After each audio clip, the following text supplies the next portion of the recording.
Today's lab is nonlinear graphing 1, and this is my intro to that, my intro video for that lab. So let's get started by sharing my computer screen with you guys.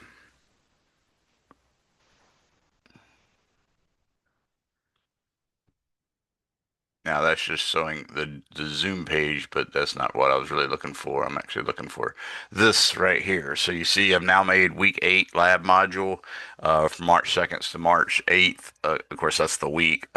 As always, it'll be due a week from today at 11:59 p.m.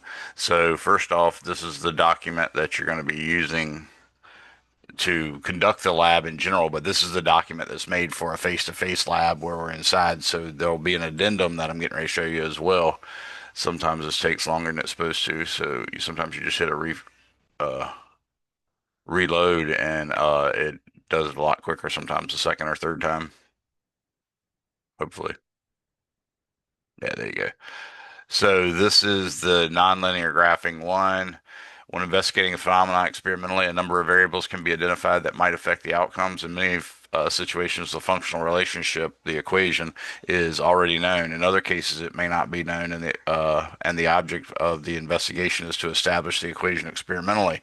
If data is gathered and graphed, and the graph is not a straight line, then it's difficult to write the equation of the relationship directly. If it is possible to modify the way the data is graphed in order to produce a straight line, then the equation can be written like y equals mx plus b, that sort of thing. So in general, what we're trying to do is figure out how to make something linear by raising it powers, stuff of that sort. So for instance, they're showing here that if we graphed L versus R squared instead of L versus R, then that would be uh, given by this data, which obviously makes a nice straight line. You can see the curve fit has been put in place as well, and it obeys the form y, which is whatever's on this axis, equals m, which is whatever numbers multiplied by what's on this axis, x, which is what this number right here is r squared. That is what's on the horizontal axis. And then plus 1, that's the b. So y equals mx plus b is what you're looking at. Sorry about that. I thought I had this muted, but I did not. So, anyways, that's one way. For instance, you can do it. You can take the data that you otherwise would have put on the x-axis, which is the independent variable, and you could have just put the r there. But if you did that, then this would make a curve. But if you do r squared, it obviously makes a straight line.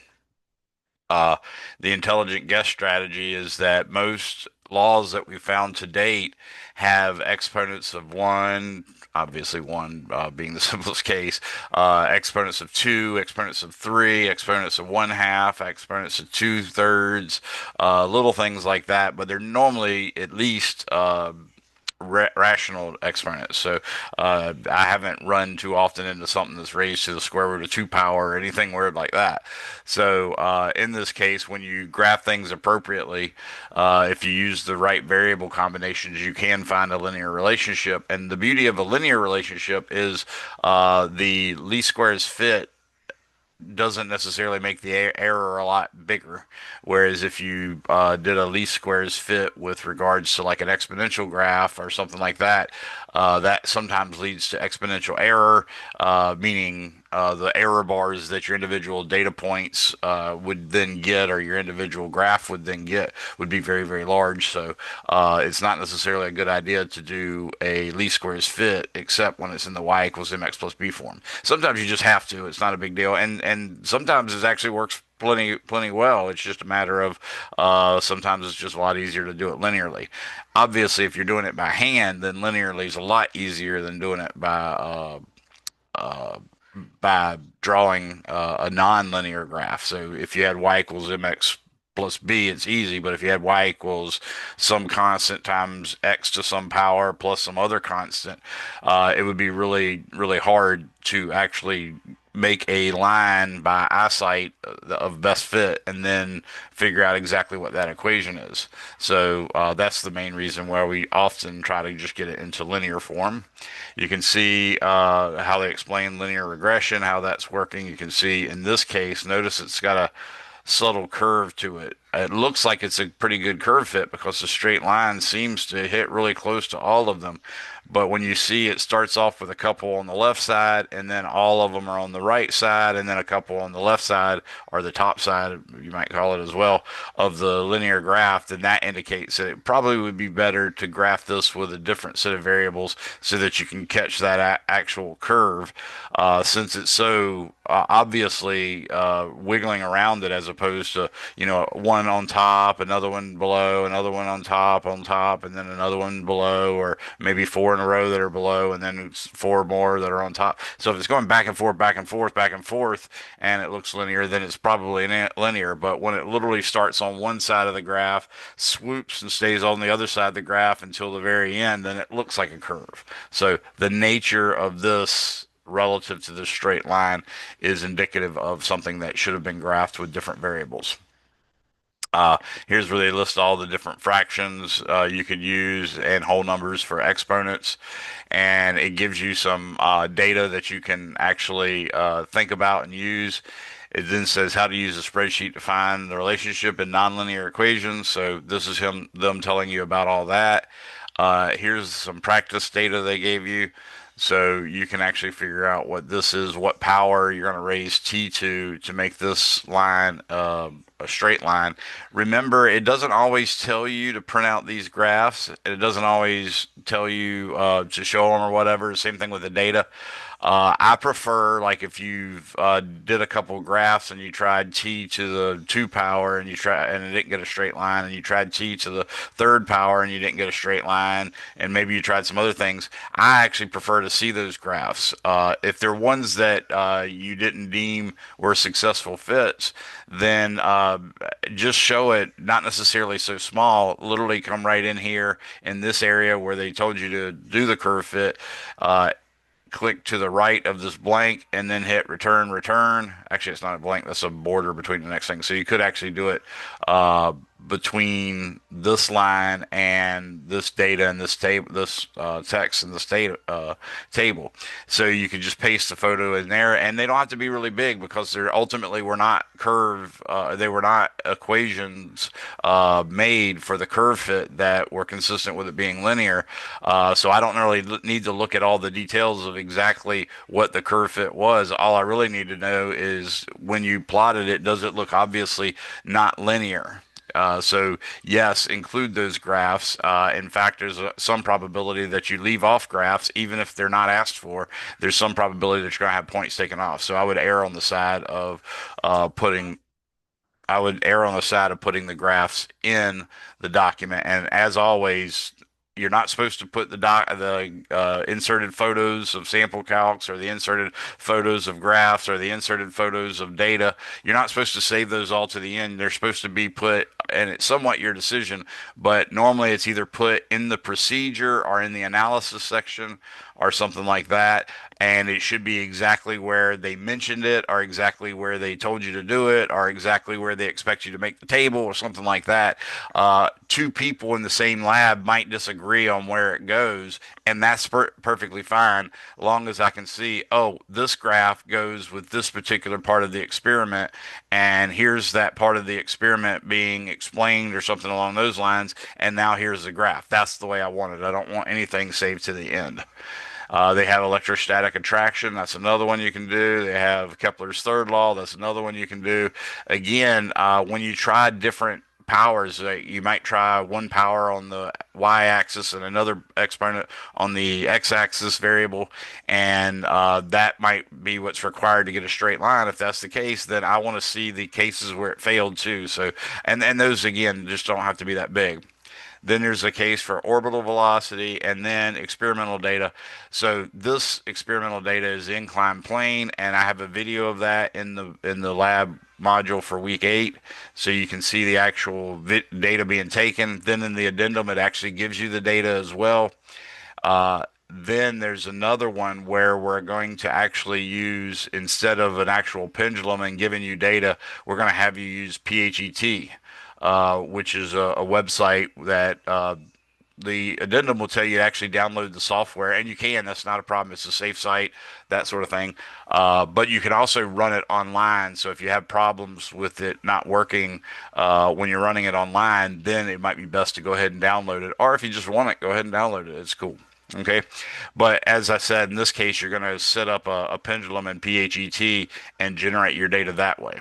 So that's the experiment. You can see all the blanks. Remember, my rules are every type of calculation that you're asked to do, you have to show me at least one of them. And that means, for instance, if you have to take an average of a distance in one part of the lab, and then later you have to take an average velocity, you don't have to show me both of those calculations. You've already shown me an average, so one will do. That being said, all the other different types of calculations have to be shown. So, for instance, if you have a percent error, you need to show me at least one of those. And if you have also a percent difference, then you need to show me at least one of those calculations. So keep all that in mind. Now that we have that, I'm going to go back to the module and show you the addendum and the link for the video. So again, I'll scroll down to week 8 lab module, which is right here. So that was the document we were just looking at. This is the addendum we made so that you can complete the lab at home. You can see, watch the video to see how the data was gathered for the inclined plane. Complete the lab as specified in the lab book, but use the data below for the inclined plane. You will then use PHET simulation to gather your own pendulum data. So here's the inclined plane data. I'll show you the link to the video, and here's the PHET website. It tells you how to download stuff and all that good stuff as well. So make sure you check that out. Now let me go back to that module again. So we're going to week 8 lab module, and that appears to be right here. This is the video I told you about, so we can click on that. And as always, if it doesn't load, you have to click that button, but it does seem to have loaded here. So this is us on the inclined plane, actually videoing it, and you can see Dr. Wright.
All right, so that was the actual video that you're supposed to watch. You've actually now watched it via this video, so that's certainly fine, but you can still go back and rewatch it. The main thing was this was a photo gate, and if you give the photo gate the width of that little flag, then it can calculate the velocity at each of those points.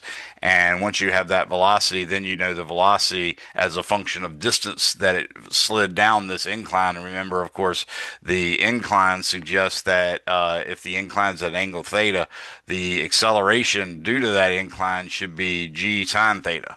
So that's something to keep in mind as well. hopefully that helps you. I'm going to go ahead and go back to the module and oops. So there's the addendum stuff, for instance. I'm going to go to the module this time. And what you'll see in the week 8 lab module, in addition to that, you'll have a location for turning it in. And in this, I usually try to put the data too. I'm slowly updating all my assignments so that I actually have the data and the files all in them. But this is like the first one I've done for this class. So here's the normal generic description of what you're supposed to do for your lab report. But then at the top, it says for this lab, you'll need, here's the write up. So this is the same write up you saw on the previous page. Here's the actual, actually, no, this is the video write up. This is the actual link to that video I just saw.